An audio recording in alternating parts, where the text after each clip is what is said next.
السلام عليكم ورحمة الله وبركاته. إن الحمد لله نحمده ونستعينه ونستغفره ونعوذ بالله من شرور أنفسنا ومن سيئات أعمالنا. من يهده الله فلا مضل له ومن يضلله فلا هادي له، وأشهد أن لا إله إلا الله وحده لا شريك له، وأشهد أن محمدا صلى الله عليه وسلم عبده ورسوله. يا أيها الذين آمنوا اتقوا الله حق تقاته ولا تموتن إلا وأنتم مسلمون. يا أيها الناس اتقوا ربكم الذي خلقكم من نفس واحدة وخلق منها زوجها وبث منهما رجالا كثيرا ونساء، واتقوا الله الذي تساءلون به والأرحام إن الله كان عليكم رقيبا. يا أيها الذين آمنوا اتقوا الله وقولوا قولا سديدا يصلح لكم أعمالكم ويغفر لكم، ومن يطع الله ورسوله فقد فاز فوزا عظيما.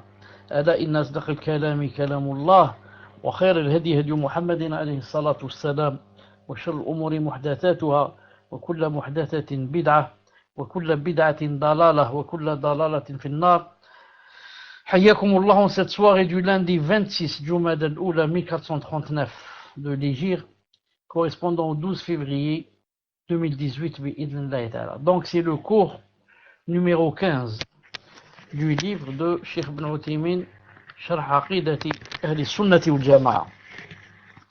Et nous sommes bien sûr en train de parler et d'expliquer les attributs d'Allah subhanahu wa ta'ala. Et on a vu jusqu'à présent certains attributs comme l'établissement d'Allah Azza wa Jalla sur son trône, ses deux mains, ses deux yeux.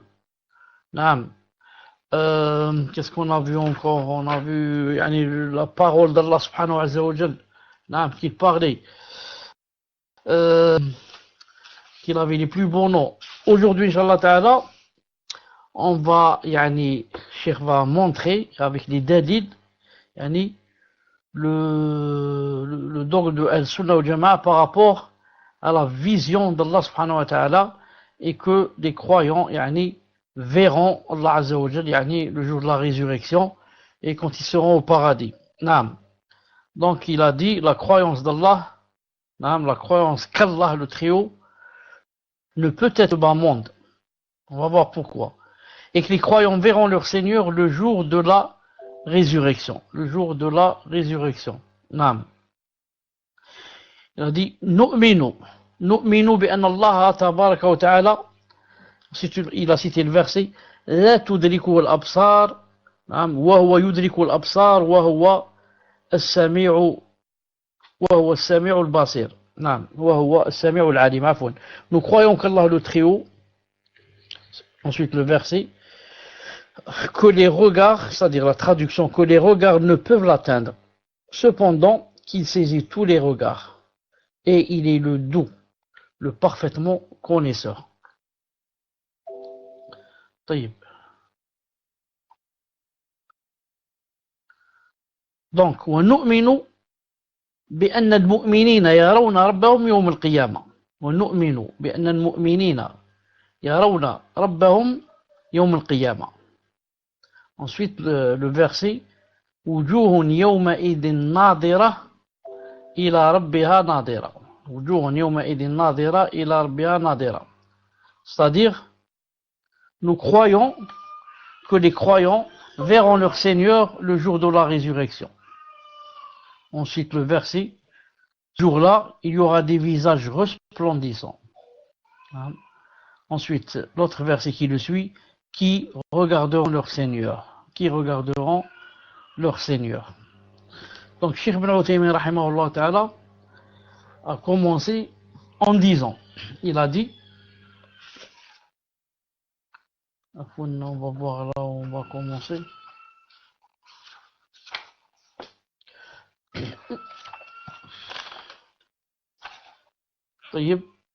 Il a dit,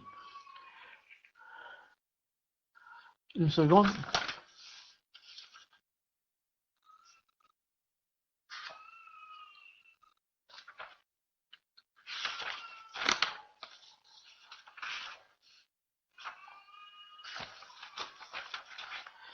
Il a dit Hatan ayatan, il a dit ces deux versets, Naam, ces deux versets qu'on vient de citer maintenant, il a dit, Naam, هاتان آيتان تدلان على صفة واحدة وهي أن الله تعالى يرى فمتى يرى.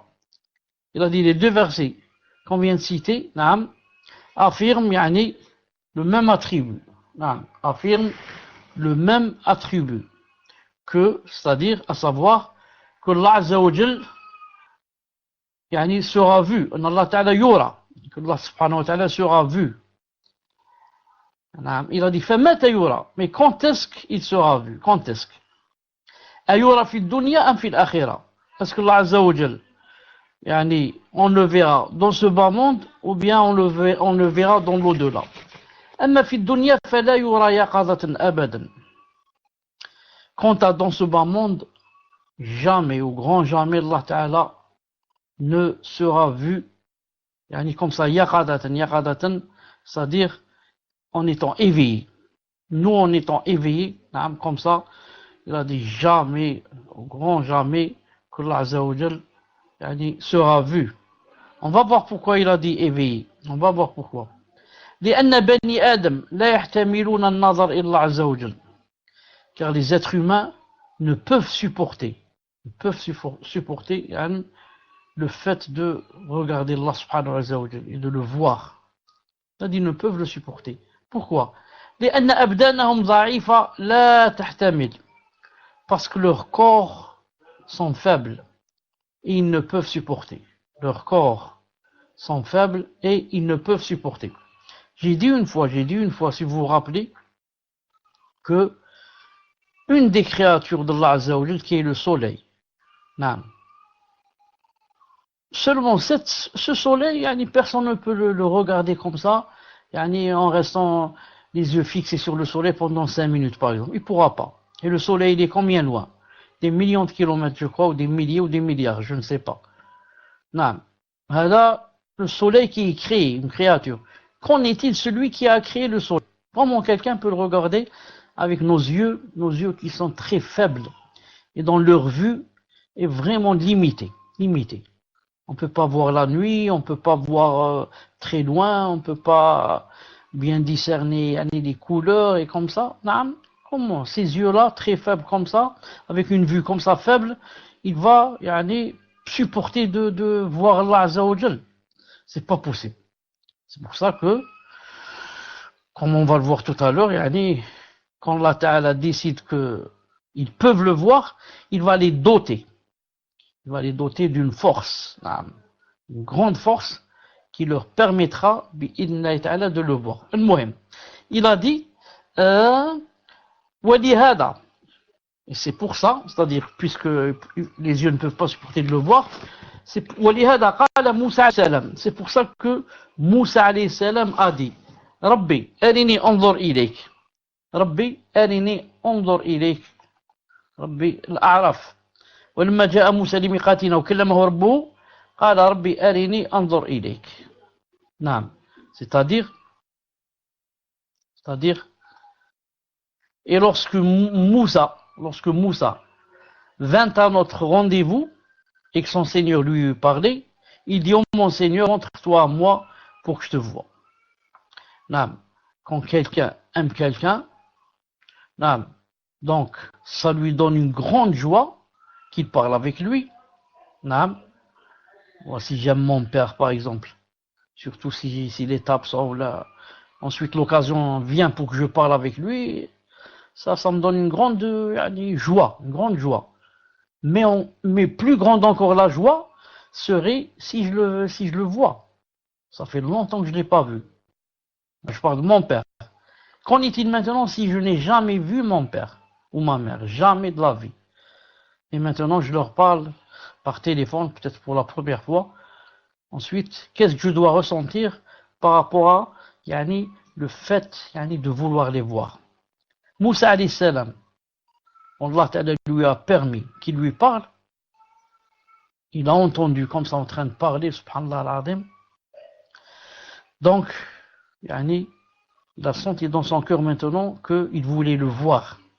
C'est pour ça qu'il a demandé à Allah Azza wa Jal, ô mon Seigneur, montre-toi à moi pour que je te voie. montre-toi à moi pour que je te vois. Rabbi arini anzur ilayk. En fait, la traduction en arabe, c'est pas montre-toi à moi. En arabe, arini, montre-moi, naam, comment je te vois. C'est-à-dire, je voudrais te voir, naam, arini, kifa, yani arini anzur ilayk. Naam. C'est pour ça que, lorsqu'il a demandé cette chose, naam, Cheikh Ibn Uthaymin a dit, لأجل أن يعلم موسى أنه لا يمكن non, عفوا الله تعالى lui a répondu, il lui a dit لن تراني ولكن انظر إلى الجبل فإن استقر مكانه فسوف تراني. Lorsqu'il a demandé à Allah subhanahu wa ta'ala qu'il lui montre comment le voir, Allah ta'ala lui a répondu قال لن تراني ولكن انظر إلى الجبل فإن استقر مكانه فسوف تراني. Tu ne me verras pas, mais regarde le mont, s'il tient à sa place, alors tu me verras. Regarde le mont, s'il tient à sa place, alors tu me verras. Et bien sûr, ceux qui disent que Allah Ta'ala ne peut être vu, ni dans ce bas monde, ni dans l'au-delà, comme les et les Khawarij. Ce sont les Mu'tazila et les Khawarij parmi les sectes des musulmans qui disent que Allah Ta'ala ne peut être vu, ni dans ce bas monde, ni dans l'au-delà. Ils citent ce verset. Ils disent, Moussa a demandé à voir Allah Ta'ala lui a dit, tu ne me verras pas. Donc, tu ne me verras pas, ça veut dire que Allah Ta'ala ne peut être vu. Et ceux-là ont répondu que Allah Ta'ala a dit, tu ne me verras pas, mais n'a pas dit, tu ne me verras jamais. Il y a une différence. Tu ne me verras pas maintenant, quand tu as demandé ça. Mais il n'a pas dit, tu ne me verras jamais, au grand jamais. Ils ont dit donc, c'est une preuve contre vous. Une autre preuve dans ce verset. Car comme dit Cheikh l'Islam, une règle qui me plaît beaucoup. Il a dit le haqq. Le haqq, personne ne peut, disons, le falsifier en ramenant des délits. Parce que le haqq, c'est comme une lumière. Maintenant, toi, tu vas essayer de cacher, par exemple, la lumière en éteignant les lampes. Tu peux pas. La lumière existe. C'est comme quelqu'un qui va dire il n'y a pas le soleil. Il va se lever, il va mettre, par exemple, un grand rideau entre la fenêtre et la porte et dire qu'il n'y a pas de soleil, il n'y a jamais de soleil. C'est pas vrai.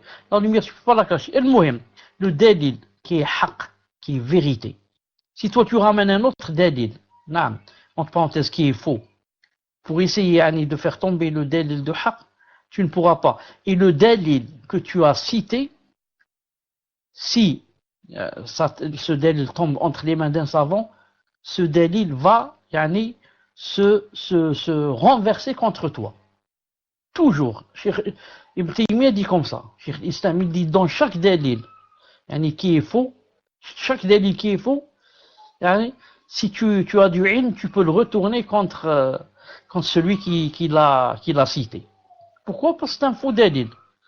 Donc, en se basant sur son dalil, il y a quelque part l'erreur, mais il faut la trouver, c'est tout. Pourquoi j'ai dit ça? Ici, dans cet exemple, lorsque Moussa alayhi salam m'a dit, les Mu'tazila ont dit, regardez le verset, tu ne verras pas, c'est une preuve que Allah Ta'ala ne peut être vu. Le délit qui se retourne contre eux, on va leur dire, Moussa alayhi salam, Moussa, c'est un prophète, messager, parmi les 5 les meilleurs, les doués de raison, ulul azm. Est-ce que d'après vous, est-ce qu'il ne sait pas que Allah Ta'ala peut être vu ou ne peut pas? Non. Si Allah Ta'ala ne pouvait être vu, pourquoi alors Moussa alayhi salam perd son temps? Il n'a rien à faire, il va demander quelque chose qui ne se fait pas. Mais si Moussa alayhi salam a demandé à Allah Ta'ala qu'il le voit, de lui permettre de le voir, ça veut dire que c'est possible qu'il le voit. Ça veut dire qu'il y a la vue. Mais Allah Ta'ala n'a pas voulu, ça veut dire Allah Azza wa Jalla a la sagesse. Il sait pourquoi. Pas maintenant. Pourquoi? Qui est à ta droite ou à ta gauche, le muhim. S'il tient sa place, je vais montrer à lui. Non, mais maintenant, est-ce que vous m'entendez? Alhamdulillah. Donc, il lui a dit, je vais montrer à un mont là-bas, en face de toi. Si le mont me supporte et peut supporter ma vue, alors tu me verras. Et là, ça me rappelle aussi que, si Allah subhanahu wa ta'ala s'est fait montrer à une montagne qui est yani jamad, qui n'a pas d'âme, qui n'a rien, comment yani Allah azza wa jal donnerait disons l'occasion à une montagne de le voir si Allah subhanahu wa ta'ala ne se voyait, on ne pouvait pas le voir. Comment il donne la faveur à une montagne, à des cailloux pour le voir, et il ne donne pas cette faveur à l'un des 5 meilleurs messagers. Donc ça c'est une autre preuve contre les Mu'tazila et les Khawarij. Al-Muhim. Alors, maintenant Allah Ta'ala lui a dit, regarde le mont là-bas. Je vais me montrer à lui, s'il peut me voir, tu pourras me voir. طيب. Ensuite, qu'est-ce qui s'est passé après? Après Allah Ta'ala a dit, فَلَمَّا تَجَلَّى نعم فَلَمَّا تَجَلَّى رَبُّهُ لِلْجَبَلِ الأعراف 143 فَلَمَّا تَجَلَّى رَبُّهُ لِلْجَبَلِ جَعَلَهُ دَكًّا. Lorsque son Seigneur se manifesta, c'est-à-dire se montra au mont, il fut pulvérisé. فلما تجلى ربه الجبل جعله دكا, il le pulvérisa, يعني comment on dit هذيك ماشي exterminé, يعني le mont هذا يعني devint miettes, devient poussière. Subhanallah al-Azim. Lorsque son Seigneur se manifesta au mont, il tomba يعني en poussière. Ici, الشيخ بن عثيمين dit اندك الجبل وهو حجر أصم وصار ترابا. Il a dit cette montagne qui est constituée de pierres rocheuses, dures, malgré cela devint poussière. Et Moussa alayhi salam عجز عن أن يقاوم المشهد. Et Moussa lui-même, qui n'a pas vu Allah subhanahu wa ta'ala, mais a vu seulement la montagne yani pulvérisée et devenir comme sa poussière, qu'est-ce qui s'est passé? وَخَرَّ مُوسَى صَاعِقًا. C'est-à-dire, et Moussa s'effondra foudroyé. Moussa alayhi salam, quand il vit quelque chose de pareil, une montagne qui devient poussière comme ça, alors lui-même Moussa alayhi salam tomba foudroyé. Cheikh Ibn Uthaymin dit et saqat al ard, et tomba par terre, makhshiyan alayh, évanoui. Il tomba évanoui. Allah Ta'ala dit après cela, falamma afaqa, il a dit, falamma afaqa qala subhanak tubtu ilayk wa ana wal mu'minin. Lorsqu'il se fut remis, il s'est réveillé, il dit subhanak, gloire à toi ya Allah, je me repens et je suis le premier des croyants. Je me repens et je suis le premier des croyants. Je me repens pour avoir demandé une chose qui ne se demande pas dans cette dunya. Je demande une chose qui ne se demande pas. Et je suis le premier des croyants. C'est-à-dire à croire. Je suis le premier de ceux qui croient que, ya Allah Ta'ala, tu ne peux être vu dans ce bas monde. Je suis le premier des croyants en cela. بهذا عرفنا أنه لا يمكن أن يرى أحد ربه في الدنيا لعدم احتمال ذلك. De cela, dit Cheikh Ibn Uthaymin, on a su que personne ne pouvait voir Allah subhanahu wa ta'ala dans ce bas monde. لعدم احتماله ذلك. Pourquoi? C'est quoi la cause? Car il ne peut supporter cela. Car il n'a pas les moyens, comme j'ai dit tout à l'heure, il n'y a pas les moyens physiques. Il ne peut supporter cela. Ni les moyens physiques, ni les yeux ne peuvent supporter, ni le cœur. Le cœur, même notre cœur, il a des limites. Il ne peut pas supporter certaines choses qu'il dépasse. وإذا كان الجبل عجز أن يحتمل فالبشر من باب أولى. Si la montagne elle-même n'a pu supporter, alors les êtres humains, par prédominance, si la montagne qui est formée de rochers, de cailloux durs, n'a pu supporter, alors l'être humain skin qui est faible, lui aussi, par prédominance, il ne peut pas supporter. فإن قال قائل, Si quelqu'un dit هل رأى النبي عليه الصلاة والسلام ربه ليلة المعراج, est-ce que le prophète عليه الصلاة والسلام, notre prophète, a vu son Seigneur lors de l'ascension? Lors de l'ascension? الجواب لا, ما رأى, non, il n'a pas vu. ولذا سئل الرسول, c'est pour ça la preuve qu'il n'a pas vu son Seigneur lors de l'ascension. Il a été questionné عليه الصلاة والسلام lui-même, نفسه, هل رأيت ربك? Est-ce que tu as vu ton Seigneur? Il a répondu نور أن أراه. Il a répondu نور أن أراه, c'est-à-dire نعم, lumière. Comment puis-je le voir? C'est pas puis, hein, puis-je. J'ai oublié le jeu. Il y a une lumière. Comment puis-je le voir? Il a dit comme ça. Cheikh Ibn Uthaymin dit ici أي كيف أراه مع هذا النور الذي يحجب بيني وبينه. C'est-à-dire comment puis-je le voir avec cette lumière نعم, qui est un intermédiaire entre lui et moi. Entre lui et moi. نعم. Il a dit dans une autre version, il a dit نعم, il a dit رأيت نورا. Il a dit رأيت نورا. J'ai vu une lumière. J'ai vu une lumière. Et ce hadith, j'ai vu une lumière, explique le hadith, le premier qui a dit lumière, comment puis-je le voir? C'est-à-dire, il y a une lumière entre lui et moi. Et il y a une lumière entre lui et moi, comment puis-je le voir? Il faut qu'il n'y ait pas de lumière pour que je le vois. Donc il est caché, là c'est voilé, derrière cette lumière. Derrière cette lumière. إذن donc, لم يرى النبي عليه الصلاة والسلام ربه نعم بإقراره هو عليه الصلاة والسلام على نفسه. Donc le prophète عليه الصلاة والسلام n'a pas vu son Seigneur lors de l'ascension, il a dit par la preuve donnée par lui-même. C'est lui-même qui a reconnu ne pas l'avoir vu, sallallahu alayhi wa sallam. C'est lui-même qui a reconnu. Dans ce hadith qu'on vient de voir, j'ai vu une lumière, et lumière, comment puis-je le voir? فإن قيل, maintenant si on va dire ألم يروى عن ابن عباس رضي الله تعالى عنهما أنه رأى ربه, n'y a-t-il pas quelque chose de rapporté hein, son cousin Abdullah ibn Abbas radiyallahu ta'ala anhu, comme quoi il aurait dit que le prophète alayhi salam ra'a rabbahu, que le prophète alayhi salam a vu son Seigneur? El-Jawab, si, bala.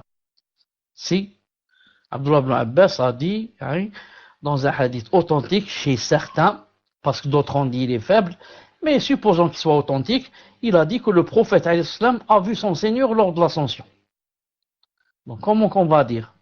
Vous connaissez la règle, si maintenant quelqu'un dit non, et l'autre dit oui, quelqu'un dit il l'a pas vu, l'autre il dit il l'a vu, et les deux sont fiables, et les deux paroles sont authentiques, la règle normalement on prend celui qui a dit il l'a vu, car celui qui a dit il n'a pas vu, le maximum qu'il a c'est quoi? C'est qu'il n'est pas au fond de l'autre qui a dit qu'il a vu. C'est-à-dire celui qui a dit qu'il a vu a quelque chose d'en plus, quelque chose de plus. Il a su ce que l'autre n'a pas su. C'est comme deux personnes qui sont fiables. Les deux personnes en parlant de Omar, un certain Omar. La personne A, qui est fiable, dit Omar fume la cigarette. B, qui est fiable, dit non, Omar ne fume pas. Je jure par Allah qu'il ne fume pas. Et l'autre il dit je jure par Allah qu'il fume. Qui a raison? Les deux sont fiables. Tu dis A a raison, et B, pourquoi il n'a pas raison? C'est un homme fiable. Si tu dis je prends par B, ce qu'a dit B, tu prends pas ce qu'a dit A est fiable. Les savants on va dire ici, celui qui a raison c'est A. Celui qui a dit que Omar fumait. Pourquoi? Parce que il sait une chose que B ne sait pas. B, quand il a juré que Omar ne fumait pas, il n'a pas menti. Mais il est excusé, il n'a pas vu Omar en train de fumer. Alors que A dit, il fume, ça veut dire je l'ai vu en train de fumer. Ça veut dire j'ai quelque chose que toi, B, tu n'as pas. J'ai une chance que tu n'as pas. Je l'ai vu en train de fumer, j'ai dit Omar fume. Toi, quand tu dis il fume pas, tu t'es pas trompé. Non, par rapport à toi, il fume pas, parce que tu l'as pas vu, c'est tout. Mais moi, je l'ai vu. Ici, Abdullah ibn Abbas a dit que le prophète a vu Allah lors de l'ascension. Et Aïcha et d'autres disent non, il n'a pas vu Allah pendant l'ascension. Si on prend cette règle, qu'est-ce qu'on va dire? On va dire donc Abdullah ibn Abbas, c'est lui qui a raison. Pourquoi? Il a une science que les autres n'ont pas. Il sait une chose que les autres n'ont pas. Mais Cheikh l'Islam. Mais la règle ne s'applique pas ici. Pourquoi? Car quand on peut grouper entre les deux choses rapportées et qui sont contradictoires, si on peut grouper entre les deux, c'est pas la peine de dire, de faire le tarjih et de dire c'est A qui a raison et B qui n'a pas raison. Pourquoi? Parce qu'on peut grouper entre les deux. Et ici, Cheikh l'Islam rahimahullah ta'ala a dit Inna ibn Abbas lam yaqul ra'ah bi'aynih bal ra'ah bifu'adih, rapporté par Muslim. Ouesmo, Cheikh l'Islam a dit il n'y a pas ici de contradiction entre les deux, entre Abdullah ibn Abbas et Aïcha, qui a dit qu'il n'a pas vu son Seigneur. Non. Il a dit car Abdullah ibn Abbas, quand il a dit que le prophète sallallahu alayhi wa sallam a vu Allah Azza wa Jalla lors de l'ascension, il voulait dire il l'a vu par le moyen de son cœur et non par le moyen de ses yeux. Donc les deux avis ne sont pas contradictoires. Les deux avis convergent pour dire que c'est quoi le résultat? Allah Ta'ala, personne ne l'a vu de ses yeux. Il l'a vu de son cœur, ça c'est autre chose. Il a senti comme ça dans son cœur. Et on va voir que Allah Ta'ala peut être vu dans Wasmo. Dans le songe. On va le voir tout à l'heure. C'est pour ça, je ne sais pas si vous vous rappelez que tout à l'heure j'ai dit, lorsque Cheikh Ibn Uthaymin Ta'ala a commencé, il a dit, et que personne ne peut voir Allah Ta'ala en état d'éveil, éveillé. Je vous ai dit ça, vous vous rappelez? Je vous ai dit pourquoi il a dit spécialement éveillé ici. Pour dire plus tard que il peut être vu quand on n'est pas éveillé, quand quelqu'un est en train de dormir. Éveillé, non. Comme ça, éveillé. Comme je regarde maintenant moi, l'armoire qui est en face de moi, je regarde Allah Ta'ala, je le vois, c'est pas possible. Mais dans un état de songe, on va voir, Inch'Allah Ta'ala, que c'est possible. Si j'oublie, rappelez-moi. Ensuite, qu'est-ce qu'il a dit ici? Il a dit, donc Abdullah ibn Abbas n'a pas contredit Aïcha, radiyallahu ta'ala, parce qu'il n'a pas dit que le prophète a vu Allah avec ses yeux, mais avec son cœur. Il a dit, وَالْمَعْنَى أَنَّهُ لِقُوَّةِ يَقِينِهِ صَارَ كَأَنَّهُ يَرَهُ. Qu'est-ce que ça veut dire il a vu Allah avec son cœur? Cheikh Ibn Uthaymin rahimahullah ta'ala explique. Il dit, cela veut dire que tellement sa conviction en Allah Ta'ala est grande, donc il s'est passé que c'est comme s'il l'a vu. Tellement c'est grand dans ton cœur. C'est comme dans le hadith qu'on connaît tous, où le prophète a dit que la bienfaisance c'était أن تعبد الله الإحسان أن تعبد الله كأنك تراه فإن لم تكن تراه فإنه يراك. Il a dit donc la bienfaisance c'est d'adorer Allah Azza wa Jal, c'est comme si tu le voyais. Si tu le vois pas, alors sache qu'il te voit. Donc ici quoi, le témoin c'est d'adorer Allah Azza wa Jal comme quoi? Comme si tu le voyais. Et adorer Allah Ta'ala comme si tu le voyais, ça a besoin de quoi? Ça a besoin vraiment de yaqin, de grande certitude dans le cœur, de grande conviction, au point où c'est comme si je le voyais. C'est-à-dire, avec mon cœur, c'est comme si je le voyais avec mes yeux. Mais en fait, c'est quelque chose qu'on ressent dans le cœur. C'est ce qui s'est passé lors de l'ascension du prophète sallallahu alayhi wa sallam. Sinon, il a vu Allah Ta'ala avec les yeux, ses yeux, il ne l'a pas vu. Et personne ne peut le voir jusqu'après la mort. C'est pour ça qu'il y a un hadith sahih, que la personne, quand elle sera dans la tombe, on va lui poser 3 questions et même une 4e. La 4e question, à part, Man Rabbuk, ton Seigneur, c'est quoi ta religion, c'est quoi c'est qui ton prophète. Ensuite, il y a une 4e question qu'a cité Cheikh Al-Albani rahimahullah. Il a dit, on va lui dire, Hal ra'ayta Allah, ou Hal ra'ayta Rabbak, est-ce que tu as vu ton Seigneur? Est-ce que tu as vu ton Seigneur?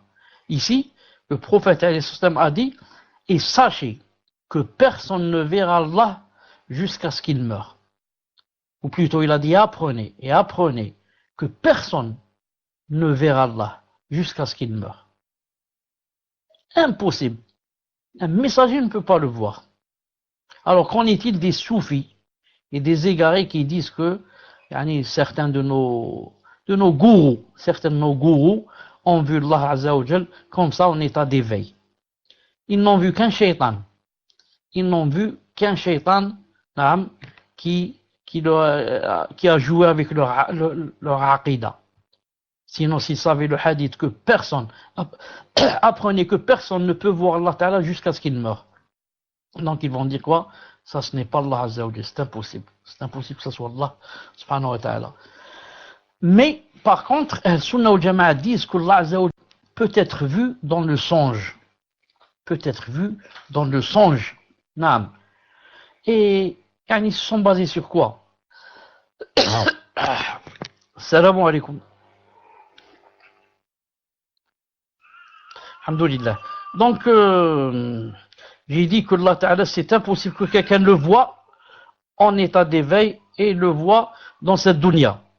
Même le prophète lui-même ne l'a pas vu quand il a fait l'ascension, alors que c'est la meilleure des créatures, alayhi salatu salam.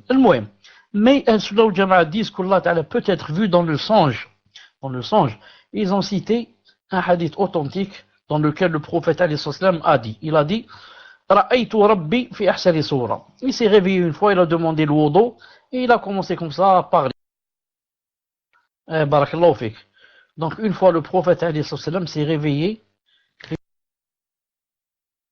Donc je disais que le prophète alayhi salam s'est réveillé une fois et il a dit Naam, j'ai certes des difficultés pour prendre le micro.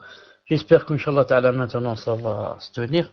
Le prophète alayhi salam s'est réveillé une fois, il a dit j'ai vu mon Seigneur dans la plus belle, il a dit ici Sora. Sora, je ne sais pas si ça peut être traduit par image ou par je ne sais pas comment qu'ils l'ont traduit, mais Sora, en arabe, c'est la photo.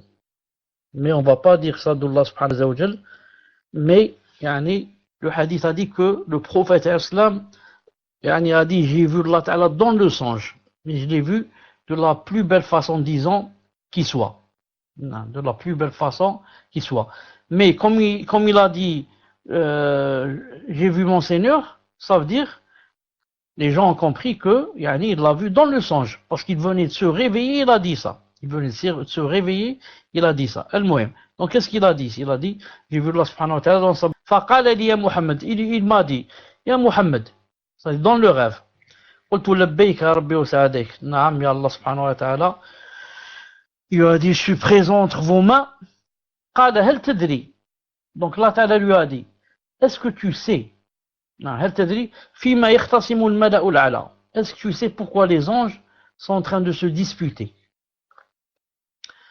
Bien sûr, le témoin du cours, c'est le début. رأيت ربي في أحسن صورة. J'ai vu Allah subhanahu wa ta'ala.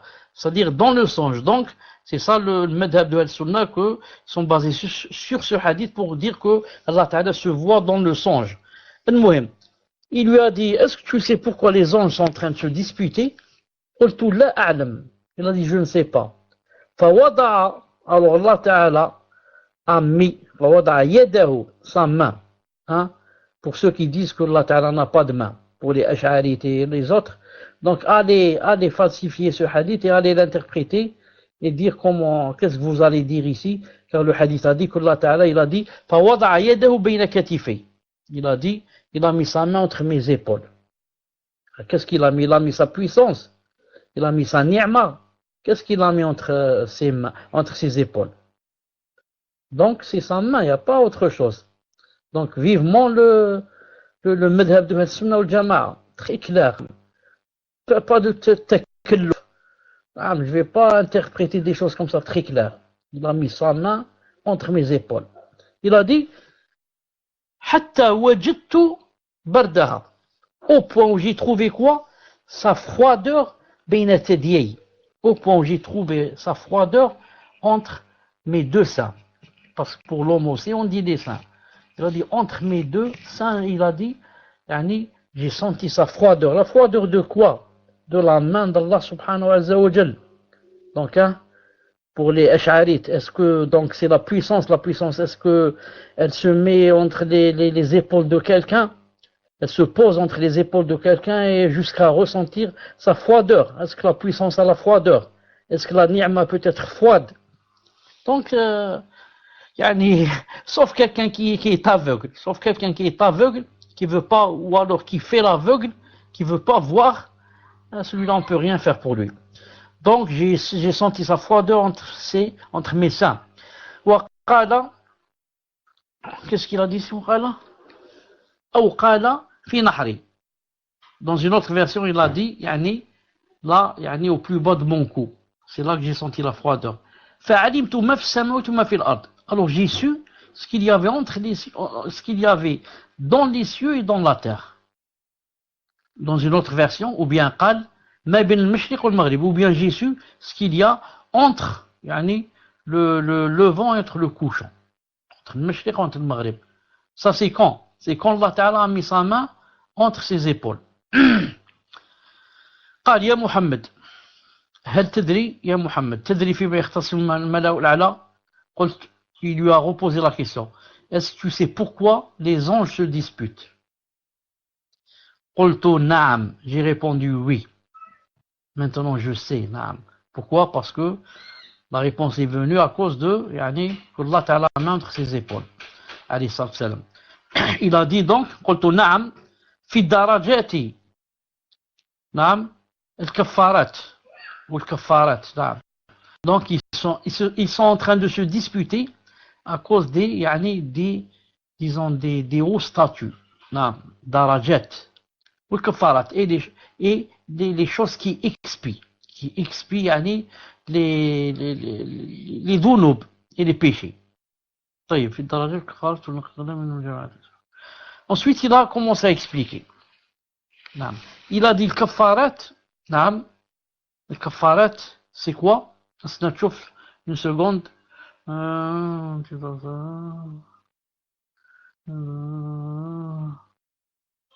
Non.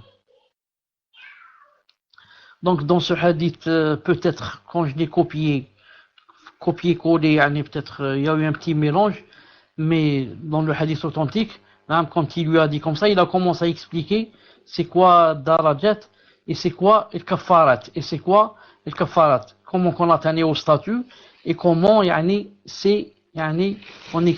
expie les péchés. Attendez, je vais voir maintenant par quoi il a commencé.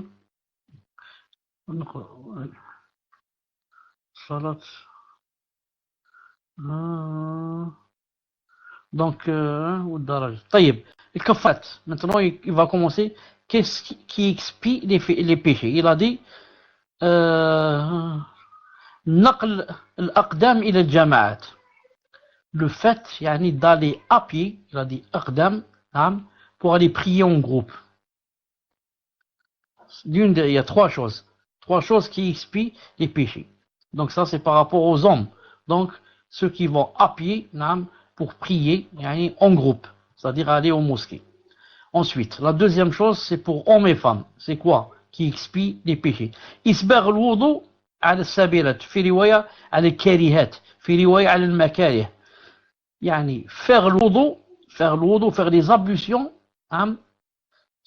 pendant, disons, les étapes ou les moments ou bien les conditions où on n'a pas envie, on ressent plus ou moins de difficultés, ou bien parce qu'il fait froid, ou bien parce qu'on a envie de dormir, ou bien et c'est le moment de prier. Et donc je me lève et je vais faire le wudu. Pas tout le monde, quand il va faire le wudu, il va sentir le grand plaisir de le faire. Des fois, il y a quelque chose dans le cœur, mais là, je vais faire le wudu. Là, ça expie les péchés. Pourquoi? À cause des efforts que tu fais, le djihad que tu fais. Tu vas jeter la couverture, tu t'es levé. Ce n'est pas interdit, bien sûr, s'il fait froid de chauffer l'eau. De chauffer l'eau, c'est pas interdit. Mais des fois, par exemple, il n'y a pas. Il n'y a pas de chauffage, ou il n'y a pas de gaz, ou il n'y a pas comment le chauffer. Par exemple, il fait froid. Donc là, tu vas quand même, c'est obligé, tu vas faire le wudu.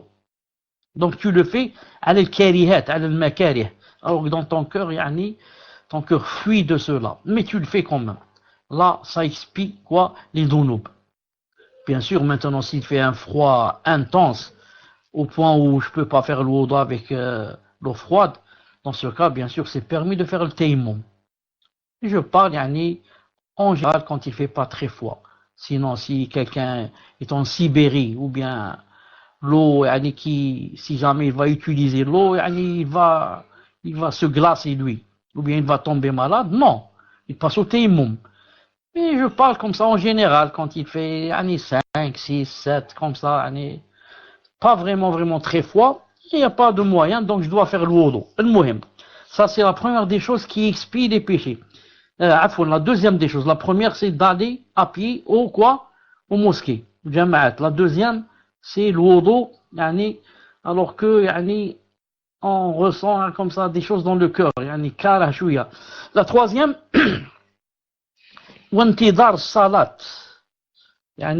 بعد الصلاة. Quelqu'un a prié, et alhamdoulilah, qu'est-ce qu'il fait?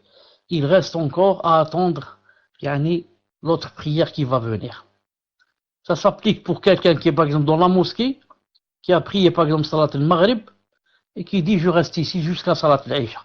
Il se dit dans le cœur, pourquoi tu restes? À cause de ce hadith, qui a dit que quelqu'un qui prie et quand même attend l'autre prière. Pour la femme par exemple qui ne va pas à la mosquée, ça s'applique, par exemple, prier, mais dans le cœur, mon cœur est toujours attaché avec l'autre salat qui va venir. Donc elle a toujours son cœur, elle prie et son cœur est en train d'attendre l'autre salat qui va venir. Ça veut dire très soucieuse pour prier, la prière en son temps. Car il y a des gens, des hommes et des femmes, qui viennent le soir et groupent les salats. Ils viennent le soir, et ils commencent à prier, peut-être subh, non, peut-être subh, ils vont le prier avant de sortir, mais il va prier le soir, Dhuhr, Asr, Maghrib et Isha. Quand tu vas lui dire pourquoi, il te dit, je peux pas, je travaille, donc, Allah ghalib, qu'est-ce que tu veux que je fasse? Alors que les personnes dont on est en train de parler maintenant, ils prient à l'heure et attendent l'autre prière, pressés quand est-ce que c'est le moment pour que je prie. وَمَنْ حَافَظَ عَلَيْهِنَّ, écoutez bien, celui qui, حافظ على ce que je viens de dire maintenant, من حافظ عليهن, ou bien par rapport au salawat, ça veut dire, حافظ عليهن, ça veut dire il ne les rate pas, il ne rate pas, ou bien ce qu'on vient de citer les trois, ou bien il parle des salawats spécialement. Qu'est-ce qui va se passer? Asha bi khair wa mata bi khair. Il vivra, dans le bien, vivra, masha'Allah. Il mourra, masha'Allah. Subhanallah al-azim. Vivra heureux, mourra heureux. Vivra, bi khair, dans le khair, et mourra dans le, pour mourir dans le khair, mourir bi khair. Ça veut dire que Allah Ta'ala est ravi de toi quand tu vas mourir. Ça veut dire que les anges vont dire, Abshir kada wa kada. Tout cela pourquoi? Qu'est-ce qu'il a fait? Seulement, prier à l'heure, aller au mosquée, et faire le wudu, même si c'est plus ou moins difficile de le faire. Des choses très simples, ça, mais vivra bi khair et mourra bi khair. Pour ceux qui croient que le bonheur c'est d'avoir beaucoup d'argent, ou le bonheur c'est de se marier avec quelqu'un de riche, ou le bonheur c'est d'avoir des villas et des palais somptueux. C'est pas ça le bonheur. Le bonheur c'est si la salat à l'heure est pour toi très importante. Et si tu fais, vous m'entendez ou la je sais pas si je suis avec vous ou la. Donc je disais, le bonheur, pour quelqu'un qui veut vivre heureux, c'est quoi? c'est c'est d'être soucieux par rapport à sa salat, qui est quoi? Qui est Amoud ad-Din. Amoud ad-Din. Comme on a vu la fois passée, le Amoud, c'est le pilier du Din. Naam. Et ce qui a rapport avec la salat, c'est-à-dire comme aller à la mosquée par rapport aux hommes et aussi par rapport aux hommes et femmes, c'est d'être soucieux pour prier à l'heure et de faire le wudu même quand c'est plus ou moins difficile. Si quelqu'un fait comme ça, Allah Ta'ala lui a promis qu'il vivra heureux, il mourra heureux. Alhamdulillah. Il a dit وَكَانَ مِن ذُنُوبِهِ كَيَوْمِ وَلَدَتْهُ أُمُّهُ. Et sera par rapport à ses péchés comme le jour où sa mère a accouché de lui. Quand la mère accouche du bébé, comment qu'il sort? Est-ce qu'il sort avec des péchés? Il sort avec aucun péché. Il sort avec aucun péché. Les savants ont dit, sauf les grands péchés ne s'effacent pas avec les trois choses qu'on vient de citer, sauf les grands péchés. Et sauf les péchés qui sont entre la personne et une personne. Mais tous les péchés qui sont entre nous et Allah subhanahu wa ta'ala et qui ne sont pas grands, ils vont être expiés par ces trois choses qu'on vient de citer. Ensuite, il lui a dit, ya Muhammad, il a répondu, ya Allah, labbayk wa sa'adak. Il a dit, fa'ida sallayta. Assalamu alaikum, vous m'entendez? Alhamdulillah. Donc on disait que le bébé, quand il sortait du ventre de sa mère, il sortait sans péché. La même chose pour la personne qui fait ces choses qu'on vient de citer dans ce hadith, sauf que les savants ont dit que ces choses qu'on vient de citer dans le hadith enlèvent tous les petits péchés, pas les grands. Pas les grands, ça a besoin du repentir sincère. Et ça n'enlève pas aussi les péchés qui sont entre les personnes. Si quelqu'un a volé quelqu'un, ça suffit pas de faire le repentir même s'il est sincère. Car il faut rendre la chose volée à la personne. Si on connaît la personne, bien sûr, et si on a toujours la chose qu'on a volée. Donc ce hadith cite que le prophète islam a vu Allah subhanahu wa ta'ala dans le rêve. Il l'a vu dans sa plus belle image. Moi je traduis par image, en arabe c'est sura. Je ne sais pas comment traduire ça exactement en français. On vient à notre hadith, il a dit, donc ça c'est quoi? C'est par rapport aux trois choses qui expient. Et avant cela, il avait dit darajat. Et darajat c'est quoi? Comment atteindre le haut statut, les hauts statuts. Darajat, il va les citer ici. Il a dit, avant cela, il lui a dit, et n'oublie pas, après la prière, de dire, Ya Allah, je te demande d'être de ceux qui font le bien et ceux qui délaissent. Le munkarat, c'est les turpitudes et, disons, les péchés en général. Wa hubb al-masakin. Je te demande, Allah subhanahu wa ta'ala, de me donner l'amour des pauvres. L'amour des masakin. Car quand Allah ta'ala te donne cette chose, la personne commence à être bienfaisante envers les pauvres. Et qu'est-ce qui va se passer? Il va se passer que son cœur va commencer à s'attendrir. Et il a dit, n'oublie pas de dire aussi, wa ida aratta bi'ibadika fitnatan faqbidni ilayka ghayra maftoun. Ya Allah, si tu veux, tu as décrété que il va y avoir une épreuve, des fitna, parmi les serviteurs, alors prends-moi, c'est-à-dire ôte-moi la vie, je voudrais mourir, ghayra maftoun, sans être éprouvé.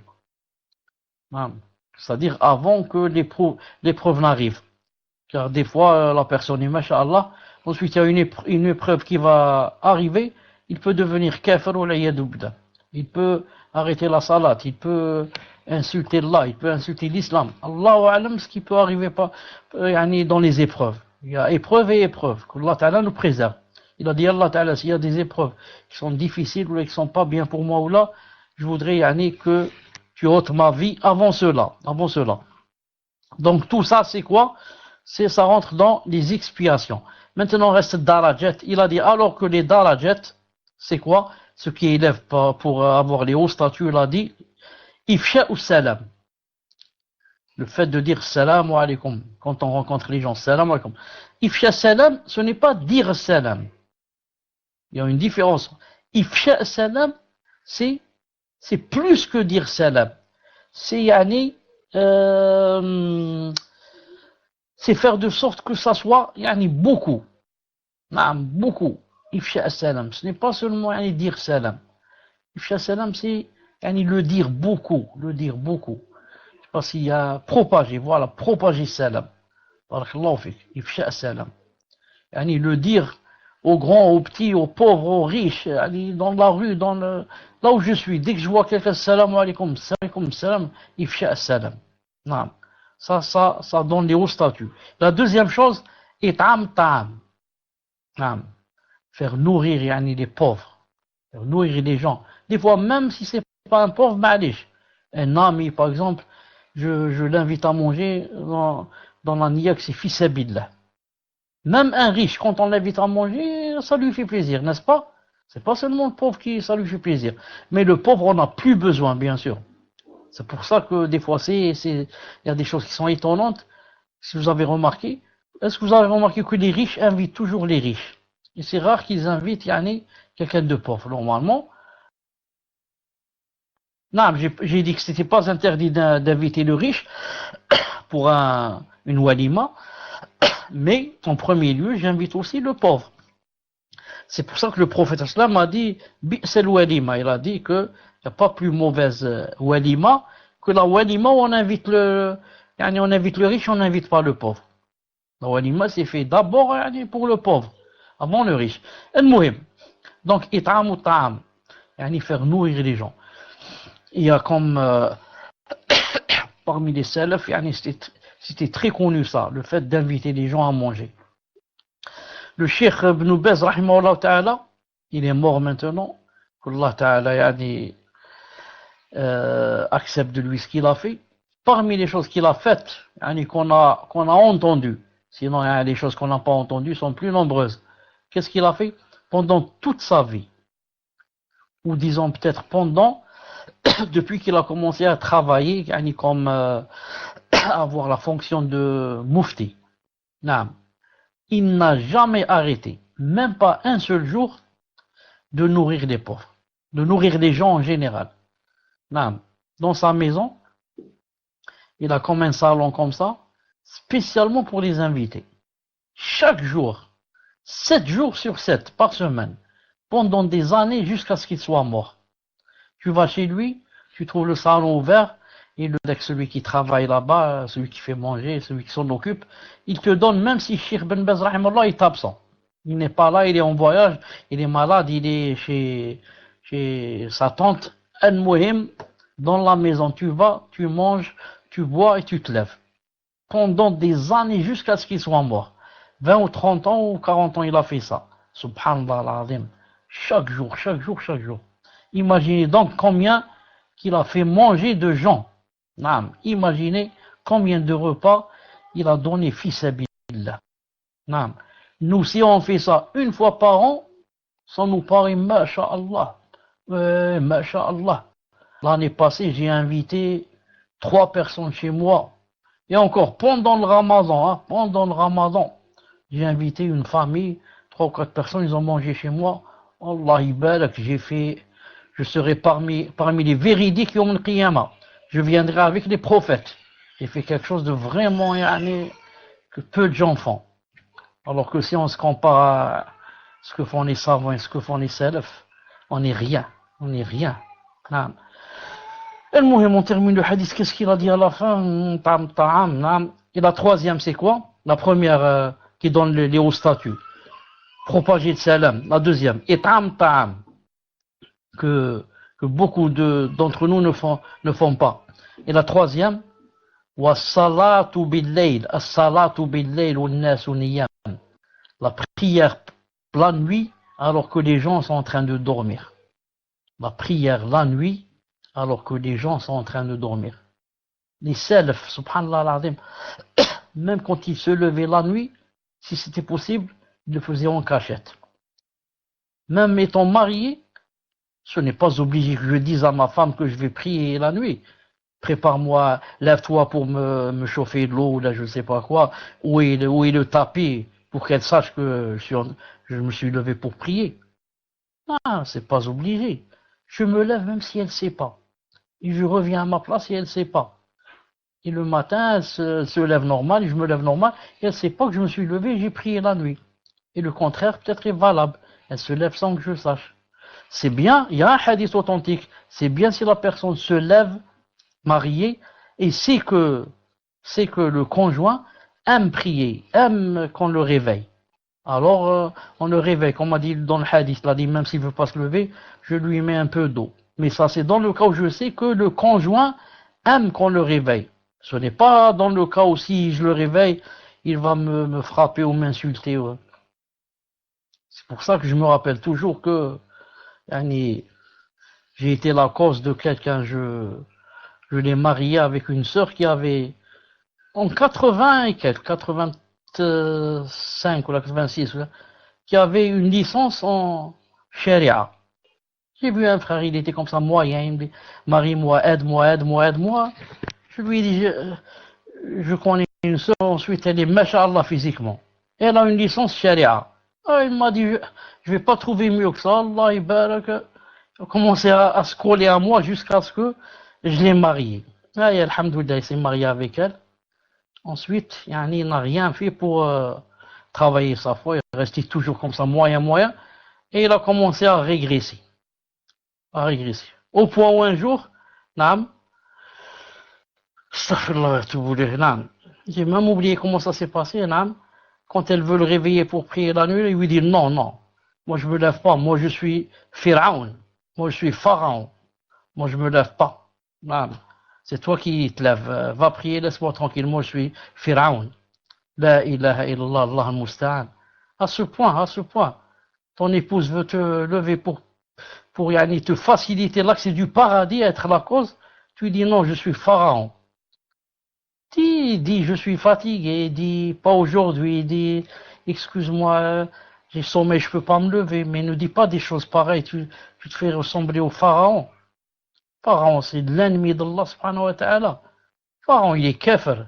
شبيك تقي الله سبحانه وتعالى لا إله إلا الله. المهم la prière de la nuit yani,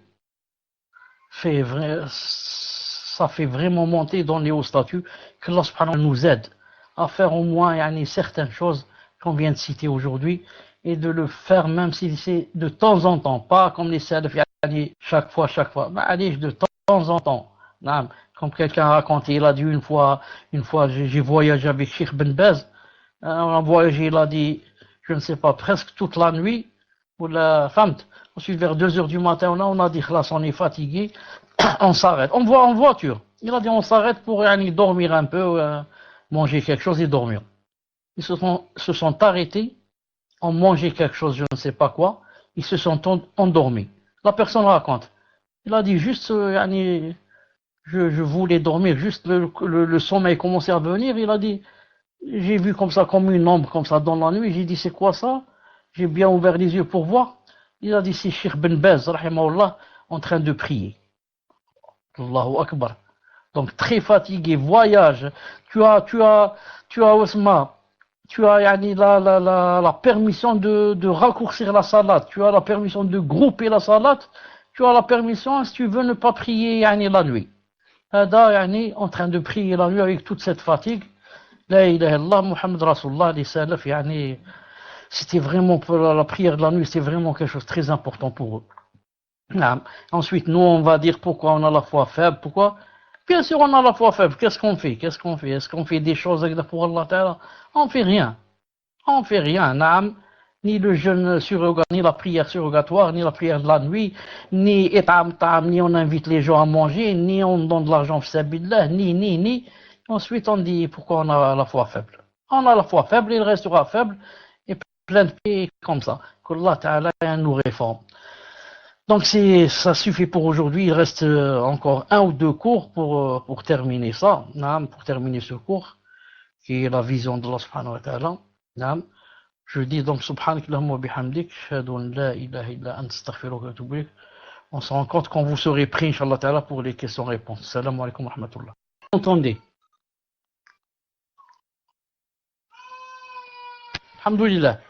Je ne sais pas si vous êtes prêts pour les questions ou pas encore. Vous êtes prêts, alhamdulillah.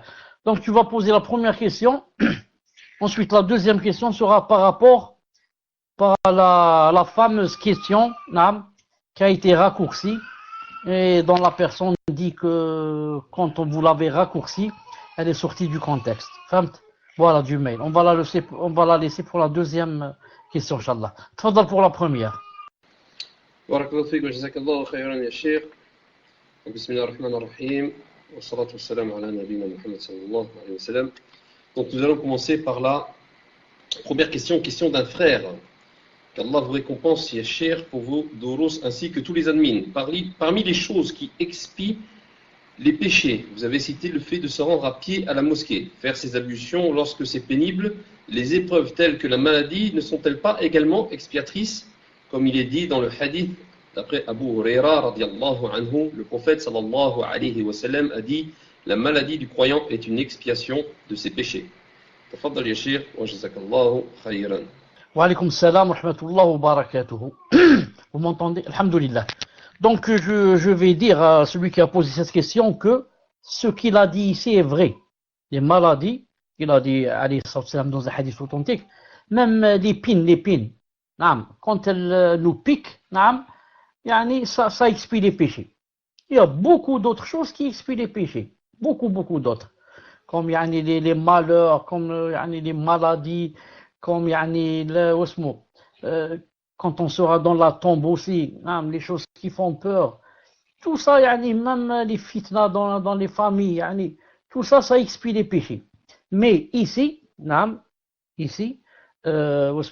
le prophète al-Islam parle d'une chose, disons d'une circonstance spéciale. Il parle d'une chose qu'il a vue, comme quoi il a vu Allah Azza wa Jal dans le songe, et que Allah lui a expliqué certaines choses, il lui a parlé des choses expiatrices, et parmi les choses qui expient, il lui a cité 3 choses. Ça ne veut pas dire qu'il n'y a que cela. Mais dans ce songe, Allah Ta'ala lui a montré que parmi les choses qui expient, il y a aller à la mosquée, le wudu, le makarih, et la troisième chose que j'ai oublié maintenant. Mais ça ne veut pas dire que d'autres choses n'expient pas, bien sûr. Non. Voilà. C'était quoi la troisième chose qui expie? On avait aller à la mosquée, attendre la salat. Voilà, attendre la salat et le wudu. Alhamdulillah. Donc, ici, ça ne veut pas dire qu'il n'y a pas d'autres choses. Et bien sûr, d'autres choses, Inch'Allah Ta'ala. Tfaddal.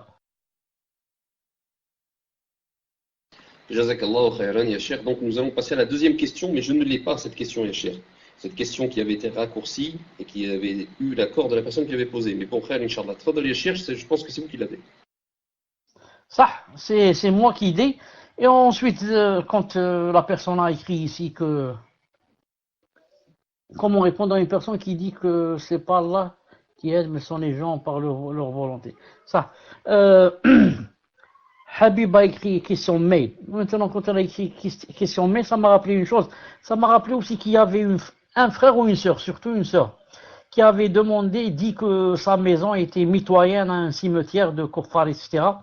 Est-ce que sa salat est acceptée ou pas dans la maison? J'avais demandé aux admins de m'envoyer la question par mail. Je n'ai pas reçu cette question. Je n'ai pas reçu cette question dans mon mail. Wallahu ta'ala alam. Mais alhamdoulilah, j'ai fait des recherches, je me suis rappelé, j'ai fait des recherches, j'ai trouvé que la personne peut prier tant que il y a un mur entre le cimetière et la maison. Et bien sûr, entre le cimetière et la maison, je pense qu'il y a pas seulement un mur, mais il y a au moins 2 murs. Le mur de la maison et le mur du cimetière. Donc, Inch'Allah Ta'ala, il n'y a aucun problème pour sa salat, bi'idnillah subhanahu wa ta'ala. Donc la question du mail, c'était, que j'avais reçu, que j'avais pas trouvé, on me l'a réenvoyé, c'était celle que vous avez résumée. Je suis une reconvertie, j'essaie de faire rentrer par la grâce d'Allah subhanahu wa ta'ala, mon frère qui est chrétien à l'islam. Je lui ai déjà parlé de l'islam, du tawhid, de la création d'Allah, ainsi que des preuves scientifiques du Coran qui est prouvé aujourd'hui par les scientifiques qui avant n'avaient aucune technologie pour confirmer cela. Il m'a dit qu'il croit au Coran, alhamdoulilah, mais je sais qu'il a encore beaucoup de shubuhat. La dernière fois, il m'a appelé en me disant, je sais qu'en ce moment tu n'as pas d'argent, je lui ai dit alhamdoulilah, et lui il m'a dit, Dieu ne t'aide pas là. Moi je lui ai répondu, bien sûr que Allah m'aide, Azza wa Jal, naam. Il m'a envoyé des personnes pour m'aider, que Allah Ta'ala m'aide aussi à patienter. Lui il m'a dit, mais ces personnes t'ont aidé par leur volonté. C'est-à-dire que ce que j'ai compris moi, c'est pas Allah Ta'ala qui a aidé, mais ce sont les gens qui ont voulu aider. Je voudrais savoir comment lui répondre correctement, barakallahu fikum, Cheikh. Je voudrais aussi vous dire que mon fils de 8 ans qui s'appelle Yassine vous aime beaucoup. Et tous les soirs dans son lit, mon mari lui passe son téléphone pour lui mettre des cours de vous via votre site internet. Et maintenant mon fils réclame vos cours tous les soirs avant de dormir, alhamdoulilah. Il m'a dit qu'il aimerait trop vous voir un jour. Est-ce que c'est dans vos projets de descendre un jour sur Marseille, Inch'Allah ta'ala. Marseille.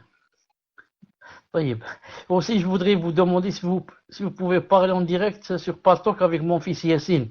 En citant son nom, ça lui ferait, en lui faisant un rappel sur la prière, car il a du mal à être assidu dans ses prières. Comme il vous aime beaucoup et qu'il vous écoute les soirs et que vous savez trouver les bons mots, là, je pense que Bidna, ça va le motiver à faire ses saintes prières pour qu'un jour, que Allah Ta'ala vous récompense. Et si est-ce que tu es prêt? Avant cela, donc, comment répondre? Whisper rire. Non, Whisper m'a fait rire. Je suis désolé, on n'a jamais eu que son frère. On n'a jamais su que son frère s'intéresse à l'islam, sauf si Fawzi, tu as eu su ça. Non. المهم ما يهمش. Qu'est-ce que je voulais dire? Non. Donc quelqu'un donc qui est nouveau dans le dîn, qui n'est même pas reconverti, toujours chrétien, qui croit comme ça au Coran, là, comment lui expliquer que même les gens quand ils m'ont aidé, si ce sont les gens qui m'ont aidé, mais Allah Ta'ala a d'abord voulu qu'ils m'aident, sinon ils n'auraient pas pu m'aider. Ça bien sûr il ne peut pas le comprendre et c'est très difficile. On peut lui citer par exemple un verset, par exemple le verset qui dit وَمَا بِكُم مِّن نِعْمَةٍ فَمِنَ اللَّهِ وَمَا بِكُم مِّن نِعْمَةٍ فَمِنَ اللَّهِ النحل. Et tout ce que vous avez comme bienfait provient d'Allah. Donc, Nahl 53, tout ce que vous avez, ou ce qui vous arrive comme bienfait, provient d'Allah. Si c'était pas Allah Azza wa Jal, ces gens-là ne m'auraient pas aidé. Si Allah Ta'ala n'avait pas placé dans les cœurs de ces gens de m'aider, jamais ils m'auraient aidé. Donc, tout ce qui nous arrive comme bienfait, revient à Allah subhanahu wa ta'ala.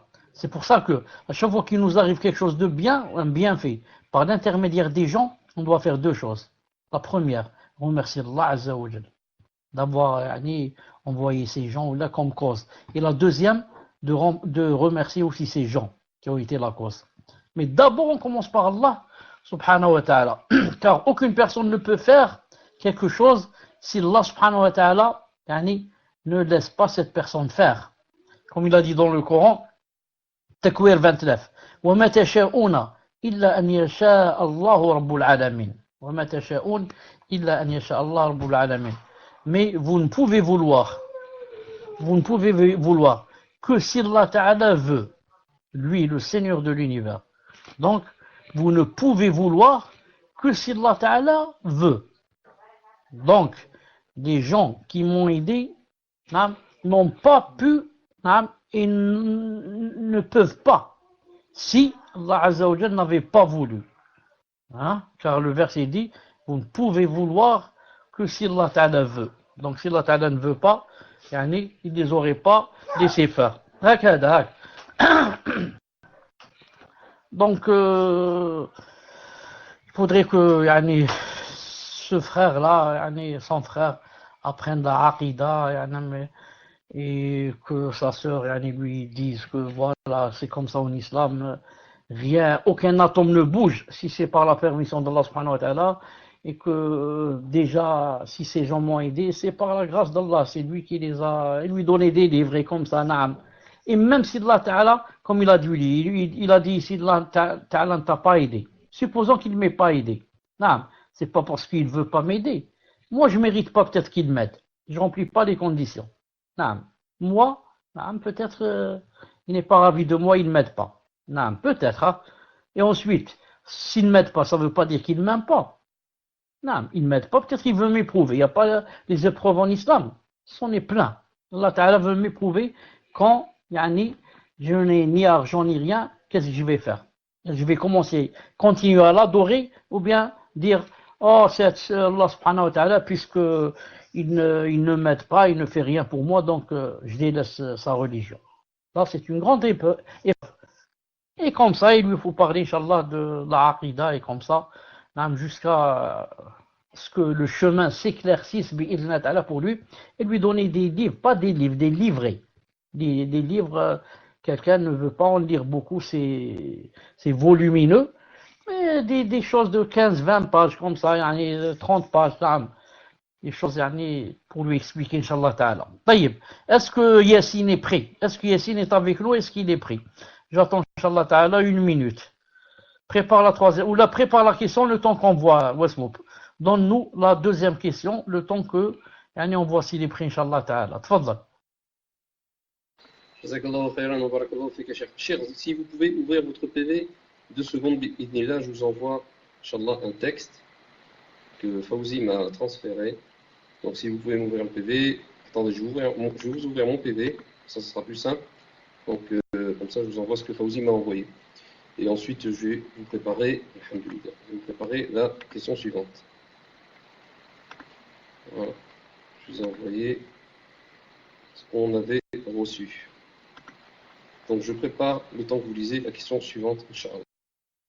Donc question numéro 2, donc jazakallahu khairan wa barakallahu fika Cheikh. Question numéro 2, Cheikh, j'aimerais savoir si la prière est obligatoire à la mosquée, si la mosquée est loin, au point où s'il y aurait l'adhan, on ne l'entendrait pas. Car il y a un hadith qui dit que la prière est obligatoire sur celui qui entend l'adhan. Et si ce n'est pas obligatoire, est-ce que c'est pareil pour être excusé de ne pas faire Jumu'ah si on est au travail et que la prière est loin au point où s'il y aurait l'adhan, on ne l'entendrait pas. تفضل يا شيخ وجزاك الله خيرا.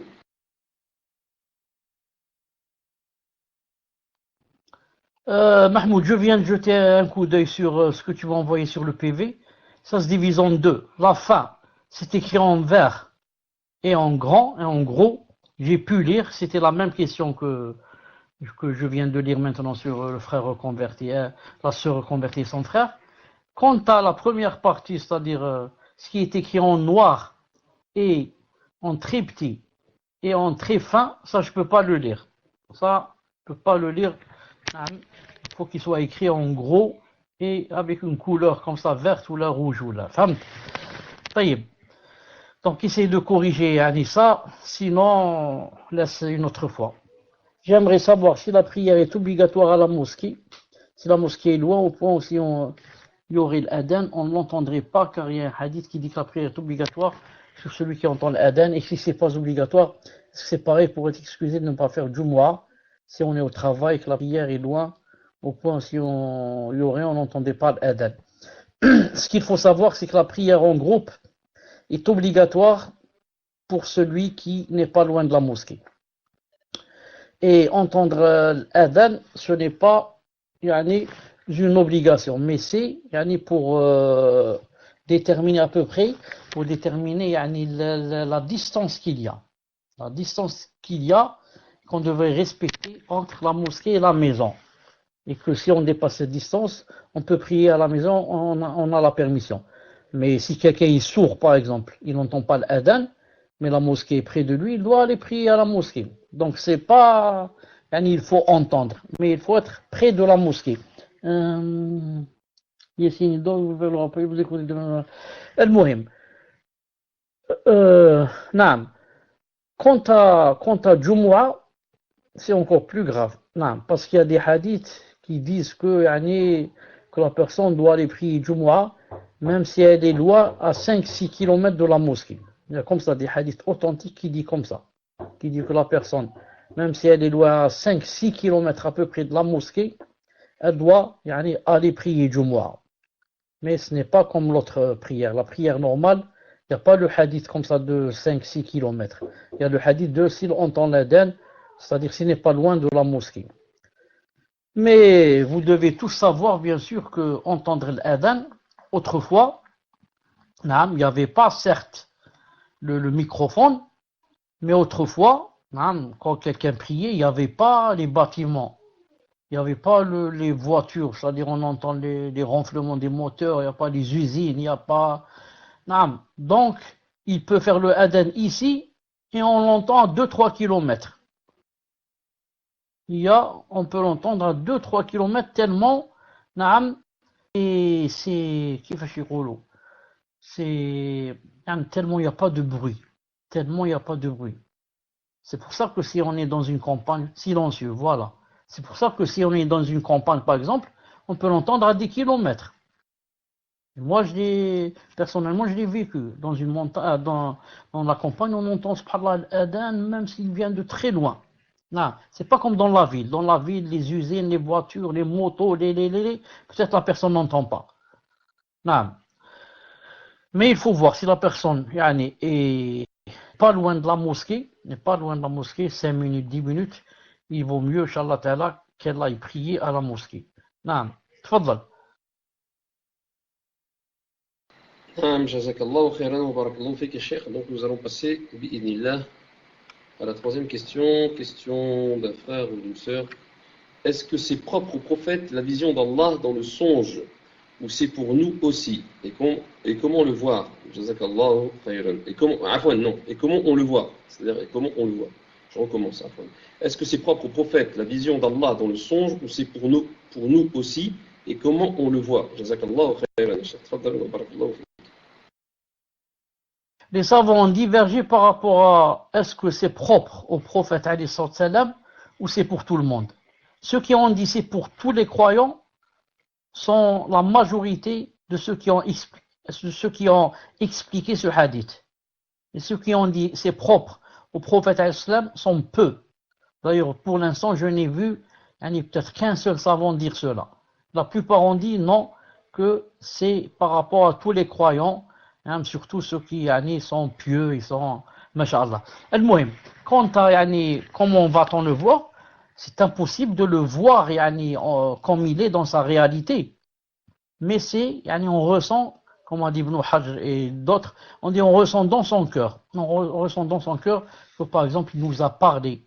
Que par exemple on voit une lumière. Mais voir comme ça des choses détaillées, c'est impossible. C'est impossible. Car le prophète al-Islam ça lui est pas arrivé. Mais il a vu comme ça des choses, avec son cœur, une belle lumière et comme ça. Wallahu ta'ala, mais on sent qu'on se réveille que Allah ta'ala nous a dit qu'il est peut-être ravi de nous, des choses comme ça. Tfaddal. Naam, jazakallahu khairan wa barakallahu fik, Cheikh. Nous allons passer à la quatrième question. Question d'une sœur qui dit: il y a quelques semaines, j'avais posé une question sur le fait d'être sans khushu' un long moment pendant la salat. Nous avons vu un hadith Omar radiallahu anhu. Ce que j'ai compris de la réponse, c'est qu'on n'avait pas à refaire la salat. Si la chose à laquelle on pensait pendant la salat concerne le din, la religion, comme pour Omar qui pensait au djihad. Par contre, si on pense à toute autre chose de la vie quotidienne, nous devons refaire la salat. Est-ce bien cela? Et je n'ai pas bien compris pourquoi Omar radiallahu anhu a refait sa prière à la fin, puisqu'il a été dit dans un cours datant de 2015 sur le mal et le remède qu'il était louable d'assembler deux adorations, comme dans le cas de Omar qui avait lié salat et djihad. Pouvez-vous m'éclaircir là-dessus? Barakallahu fika Cheikh wa jazakallahu khairan. Tafadal Cheikh. Salam alaikum. Donc, il n'y avait pas la fin de la question tout à l'heure quand tu as lu, c'est pour ça que j'ai pas entendu, car ça avait déconnecté. Al-Muhim, il dit, il y a quelques semaines, j'avais posé une question sur le fait d'être khushu'. Un long moment pendant la salat. Nous avions vu un hadith sur Omar radiallahu anhu. Ce que j'ai compris de la réponse, c'est qu'on n'avait pas à refaire la salat si la chose à laquelle on pensait pendant la salat concerne le din, comme pour Omar qui pensait au djihad. Par contre, si on pense à toute chose de la vie quotidienne, nous devons faire la salat. Est-ce bien cela? Je n'ai pas bien compris pourquoi Omar radiallahu anhu a refait sa prière à la fin, puisqu'il a été dit dans un cours qu'il était louable d'assembler deux adorations, comme dans le cas d'Omar qui avait dit Salat et Jihad. Pouvez-vous nous expliquer, barakallahu fikoum. Mahmoud, vous m'entendez? طيب, donc, salam alaikum. Je disais, naam, par rapport à Omar radiallahu ta'ala anhu, il a refait sa salat. Pourquoi? Parce que, même s'il pensait au djihad ou la femme, n'oubliez pas le hadith du prophète sallallahu alayhi wa sallam, la salat, liman lam yaqra bi umm al-kitab. Il n'y a pas de salat pour celui qui ne lit pas la Fatiha dans sa prière. Et lui, il n'a pas lu la Fatiha puisqu'il était en train de penser et peut-être même n'a rien lu. C'est pour ça qu'il était obligé de refaire. Donc nous, même quand on est dans la salat et on prie, par exemple, dans la maison, je suis en train de prier. Si je deviens distrait de temps en temps, je pense à une chose et je reviens, je reviens. Mais allez, je continue ma salat. Pourquoi? Parce que j'ai lu le Fatiha. Peut-être même j'ai lu une sourate après, mais tout en lisant, là, de temps en temps, je pensais à autre chose. Cela, ça n'annule pas ma salat, même si ça l'affaiblit. Ça l'affaiblit un peu, en ce sens que je n'ai pas autant de récompenses comme lorsqu'on prie avec du khushu'. Mais si par contre, quand par exemple je termine ma raka'a et je me lève pour la deuxième, je me rappelle que je n'ai pas du tout lu le Fatiha, et j'ai seulement pensé à la vie ou à autre chose, même si j'ai pensé au paradis et j'ai pensé à la vision d'Allah, cette raka'a ne compte pas. Je dois en refaire une autre à sa place. Pourquoi? Parce que je n'ai pas lu le Fatiha. La lecture de Fatiha, la récitation, est une obligatoire pour chaque rak'at bi'idnillahi ta'ala. Naam. Tfaddal. Naam, jazakallahu khayran wa barakallahu fik ya Cheikh. Donc nous allons passer à la question numéro 5. Question d'un frère ou d'une sœur. Allahu a'lam. Aqida. Est-il permis de prier dans une mosquée qui abrite des tombes ou de les visiter? Est-il permis de prier dans une mosquée qui abrite des tombes ou de les visiter? Tafaddal ya Cheikh wa jazakallahu khayran. Ce qu'il faut savoir par rapport aux mosquées qui abritent des tombes, il faudrait connaître la règle. C'est quoi la règle? Jamais une mosquée ne peut se grouper avec une tombe. C'est un peu comme l'eau et le feu. L'eau et le feu ne peuvent pas être ensemble. Jamais on ne doit grouper entre une mosquée et une tombe. Ou bien il y a la mosquée, ou bien il y a la tombe. Les deux ne peuvent pas être à la fois dans le même espace. Donc la règle, qu'est-ce qu'elle dit? Si maintenant il y a une mosquée et à l'intérieur il y a une tombe, on va voir laquelle des deux a été construite la première. Si la première qui a été construite c'est la mosquée, ensuite on a fait rentrer la tombe, on doit détruire la tombe. Et si c'est le contraire, il y avait d'abord une tombe et on a construit une mosquée sur la tombe, on doit détruire la mosquée. Donc la priorité est donnée à la chose des deux, ou déplacer la tombe. Non, détruire, ça veut dire dans le sens de la faire sortir. Ça. Non. Donc on doit donner priorité à quoi? Qui est-ce qui a été construit le premier? Non. Et Cheikh Ibn Uthaymin dit, rahimahullah ta'ala, et aussi d'autres savants, si la tombe ne se trouve pas du côté de la Qibla, mais se trouve par exemple derrière nous, il a dit on peut prier dans cette mosquée, mais c'est makruh. Mais si par contre la tombe se trouve dans la Qibla, c'est interdit unanimement par tous les savants. Et est-ce qu'on peut visiter cette tombe? On ne la visite pas. On ne visite pas une tombe qui n'est pas à sa place, parce qu'elle est dans la mosquée. Tfaddal. Ce sera la 6e question et la dernière pour aujourd'hui. Tfaddal. Jazakallahu khairan wa barakallahu fik, Cheikh. Donc on va passer à la 6e question. Question d'une sœur qui demande: je voudrais savoir si nous pouvons prier en ayant un vêtement qu'un chien a léché. Car un membre de ma famille a un chien. Et à chaque fois qu'il s'approche de moi, il me lèche les vêtements. Tfaddal ya Cheikh wa jazakallahu khairan. On ne peut pas prier avec un vêtement que le chien a léché. Par contre, on peut prier avec un vêtement que le chien a touché, par exemple, avec, par exemple, يعني son dos, son ventre, نعم, son museau. المهم, il n'a pas léché. Tout le problème se trouve dans quoi? Se trouve dans sa langue. نعم. Sa langue, bien sûr, et ses parties intimes. Mais surtout sa langue.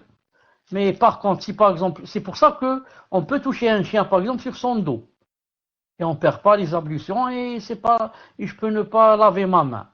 Mais si par contre le chien me lâche, me lèche ma main, cette fois je dois aller obligé d'aller me la laver au moins 7 fois. Et une fois avec la terre s'il y en a. Sinon avec du shampoing ou autre chose. Non.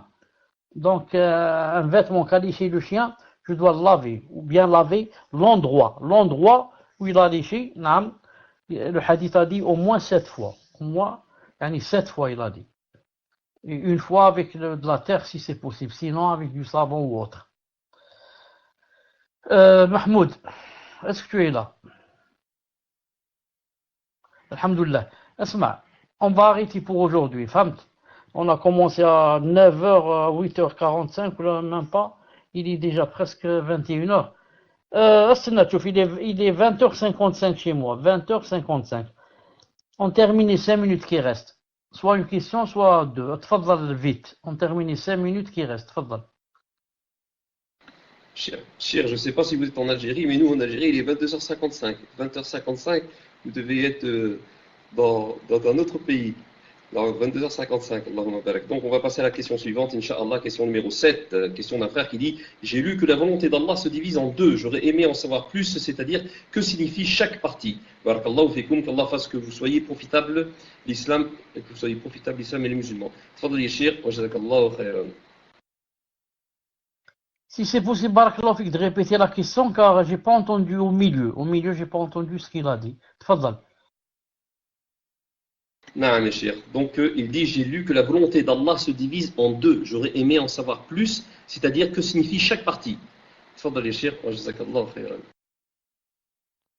Donc, on termine par cette question, car ça va prendre au moins 10 à un quart d'heure. Naam. La volonté d'Allah se divise en deux.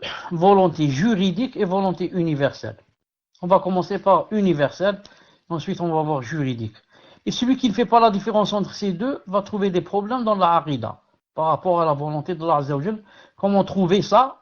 Comment trouver cette difficulté? Les sectes égarées ou l'ayadu billah. Donc, volonté universelle, volonté juridique. Volonté universelle, c'est que tout ce que Allah Ta'ala veut, personne ou rien ne peut l'entraver. Il lui dit seulement soit et il est. Ma sha'Allah kan wa ma lam yasha lam yakun. Ce que Allah Ta'ala veut, personne ne peut l'entraver et il sera. Il sera. Ça c'est par rapport à la volonté, volonté universelle. Mais ce qu'il faut savoir, c'est que cette volonté universelle n'implique pas l'amour d'Allah Azza wa Jal de la chose voulue. En d'autres termes, Allah Ta'ala veut des choses, mais qu'il n'aime pas. Par exemple, il a voulu créer le shaitan. Est-ce que Allah Ta'ala aime shaitan? Il l'aime pas. Allah Ta'ala a créé, par exemple,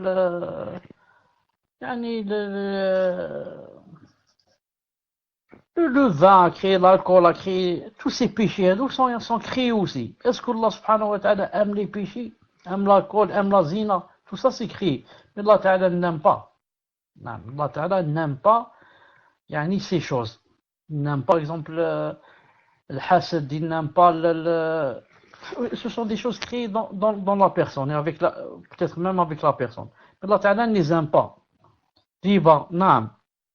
Donc, la volonté sont deux. Volonté universelle, volonté juridique. Universelle, tout ce que Allah Ta'ala veut existe.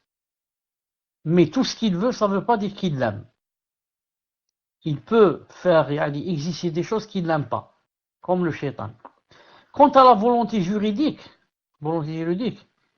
c'est ce que Allah Ta'ala aime. C'est ce que Allah Ta'ala aime. Naam. Et ce que Allah Ta'ala aime, des fois, il n'a pas lieu. Il aime, mais il n'a pas lieu. Naam.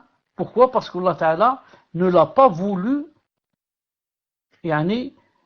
universellement. Il a voulu seulement juridiquement. Je donne un exemple.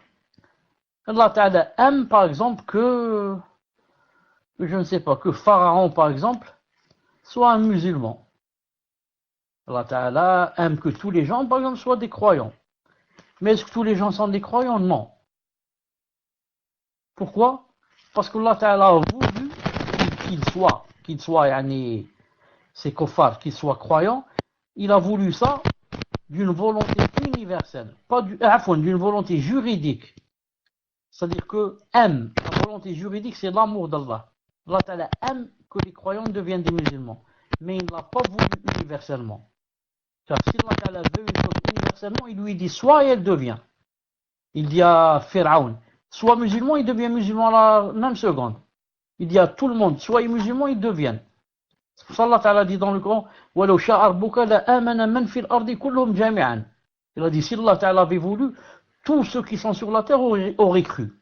S'il avait voulu, ici, une volonté universelle ou juridique, ça veut dire, s'il avait voulu une volonté universelle, alors il aurait dit, soit tout le monde serait des musulmans.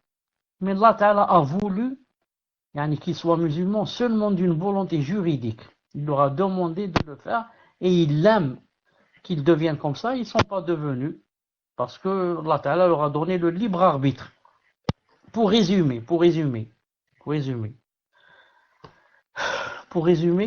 la volonté universelle, elle a, ce que Allah Ta'ala veut, il s'exauce. Mais il n'implique pas l'amour d'Allah Ta'ala. Et la volonté juridique implique l'amour d'Allah, mais n'implique pas l'exaucement, n'implique pas qu'elle soit.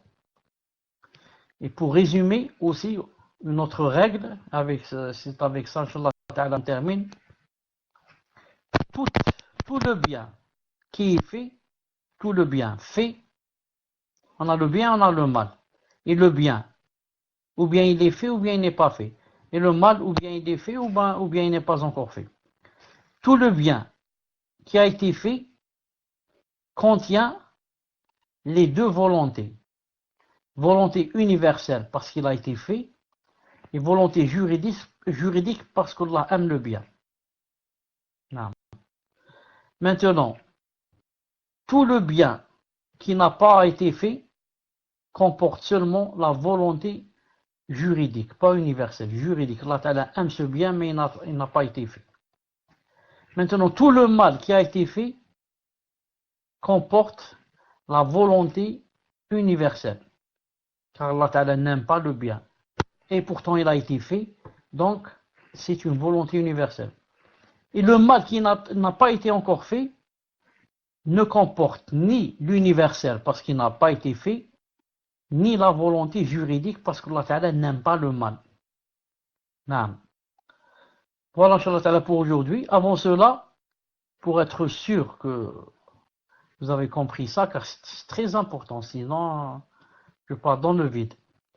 Donc on va demander à M. Fawzi, s'il est là, naam, de nous faire un résumé, naam, de ce que j'ai dit, c'est-à-dire entre le bien et le mal, c'est tout. La règle du bien et du mal et des deux volontés.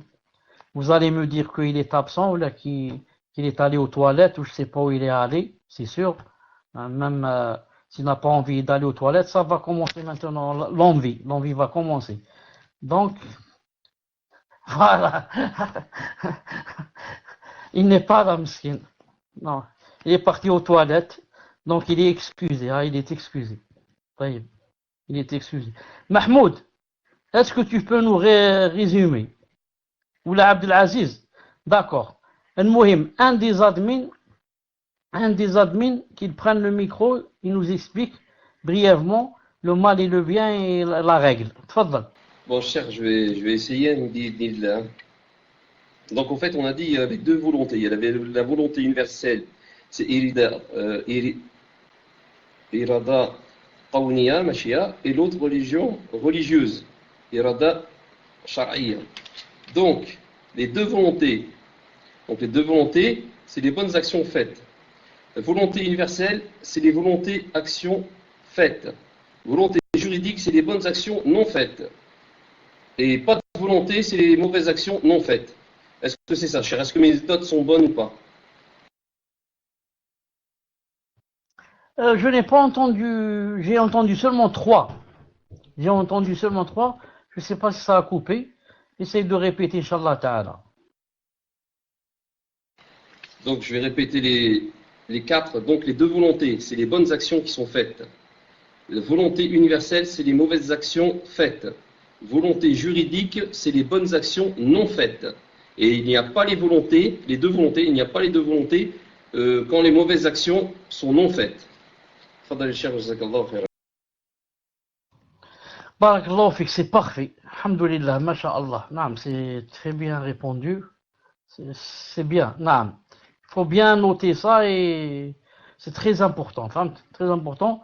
Vous allez comprendre pourquoi plus tard, quand on va avancer dans la Aqidah, vous allez voir que certains, beaucoup de sectes ont des problèmes et vont dire pourquoi Allah Ta'ala, il a fait que celui-là soit kafir, pourquoi l'autre il lui a donné l'iman, pourquoi celui-là il a fait entrer au paradis, celui-là non, tout ça, cela dépend de la volonté juridique et universelle. Il faudrait bien comprendre ça. On aura beaucoup d'autres occasions. On va expliquer cela bi'idhnillahi ta'ala. On va se rencontrer Inch'Allah ta'ala lundi prochain. Subhanakallahumma wa bihamdik, ashhadu an la ilaha illa ant, astaghfiruka wa atubu ilayk. Assalamu alaikum wa rahmatullahi wa barakatuh.